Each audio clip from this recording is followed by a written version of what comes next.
তথা আব্বা ভালো, মা ভালো, ছেলেটা হয়ে গেছে পুরো বদমাইশ, পুরো উশৃঙ্খল, পুরো ধর্ম বিরোধী। আছে না নাই? আবার বাপটা ধর্ম কর্ম কিচ্ছু করে না, অথচ আল্লাহ শুকর ছেলেটা হয়ে গেছে একজন পাঁচ ওয়াক্ত বা জামাত নামাজি, পরহেজগার, জিকির করা, তসবিহ পড়া। এরকম ঘটে বাবু। এই যে আব্দুল্লাহ নবীর দুশমন, এর একটা ছেলে তার নাম ওবাইদুল্লাহ, সে বেটা নবীর জন্য জীবন দেওয়া সাহাবী। সুবহানাল্লাহ। নবীর জন্য জীবন উৎসর্গ করা সাহাবী। তো তার আব্বা যখন মরণ শয্যায় শায়িত, তো বেটা ওবাইদুল্লাহ আব্বার রসুলের কাছে এসে বললেন, ইয়া রাসূলুল্লাহ, আমার আব্বার হালাত খুব খারাপ, খুব সংকীর্ণ অবস্থা, যে কোনো মুহূর্তেই মারা যাবে। তো হুজুর, আমি আপনার কাছে এসেছি, আমার আব্বা জীবনে যা করেছে তার কবরে শান্তি নেই, তার কবর আযাব মুক্ত হবে না, তার কবরে শাস্তি চলতে থাকবে। তো আমার একটু বড় দাবি, আপনার যদি ব্যবহার করা একটা কমিস মুবারক, একটা সুন্নি পিরহান আপনি যদি দেন, তাহলে ওইটাকে ছিঁড়ে ফেড়ে আমি আমার আব্বার কাফন বানাবো। ছেলেটার চিন্তা হলো, যদি নবীর ব্যবহৃত জামা আমার আব্বার কাফন বানাই, তাহলে এই জামার বদৌলতে হয়তো আমার আল্লাহ আমার আব্বাকে কবরের আযাব থেকে নাজাত দিতে পারে। দয়ার সাগর নবী আমার, রহমাতুল লিল আলামিন নবী আমার এক বাক্যে বলে দিলেন, ওগো ওবাইদুল্লাহ, তুমি চলে যাও, তোমার আব্বা মারা গেলে পরে আমার একটা জামা নিয়ে তোমার আব্বার কাফন বানিয়ে দিও। ভাইরা আমার, এর নাম রহমাতুল লিল আলামিন, এর নাম দয়ার সাগর। হুজুর যথারীতি তাকে জামা দেওয়ার জন্য ওয়াদা করলেন।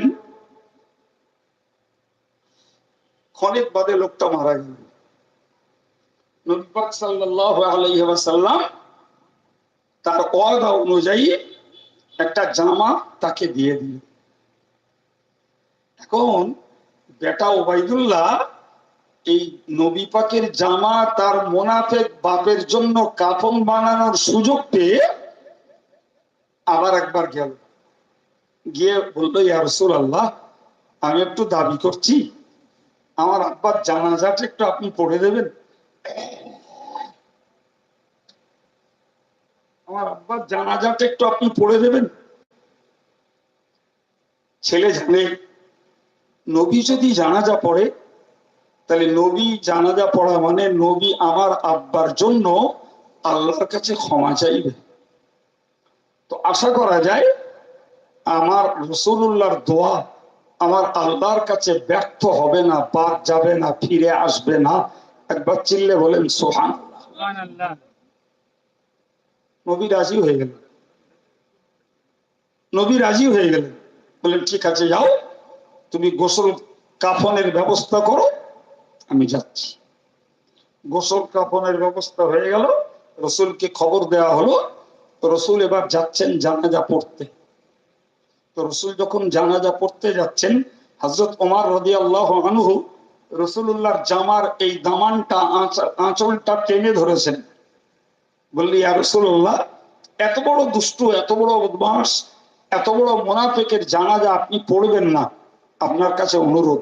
ইয়া রাসূলুল্লাহ, মাত্র দুদিন আগে ওই লোকটাকে আমি আপনার বিরুদ্ধে শত্রুতা করতে শুনেছি, দুদিন আগে শত্রুতা করতে দেখেছি, আর আজকে আপনি তার জানাজা পড়বেন? আল্লাহ পাকের নবী বলেছিলেন, ওগো ওমর, আমার আল্লাহ আমাকে যখন নিষেধ করেননি, আমার আল্লাহ যখন আমাকে মানা করেননি, ফলে আমি তার জানাজা পড়বো। বাকি ক্ষমা করবেন কি করবেন না সেটি আল্লাহ পাকের ব্যাপার। আল্লাহ যদি আমাকে মানা করতেন তাহলে আমি যেতাম না। তো রাসূলুল্লাহ ওমরের কাছ থেকে জামাটা টেনে নিয়ে পা বাড়ালেন। ওমর চিন্তা করলেন, একবার তো আবদার করে মানা করেছি, রসুল শোনেননি, এরপরে যদি ফারদার বাধা দেই সেটি হবে বেয়াদবি। হবে না, হবে না। আর কিছু বললেন না। রসুলও গেলেন, ওমরও গেলেন। জানাজা পড়া হল। যথারীতি দাফন কার্য শেষ করে নবী এবার ফিরছেন।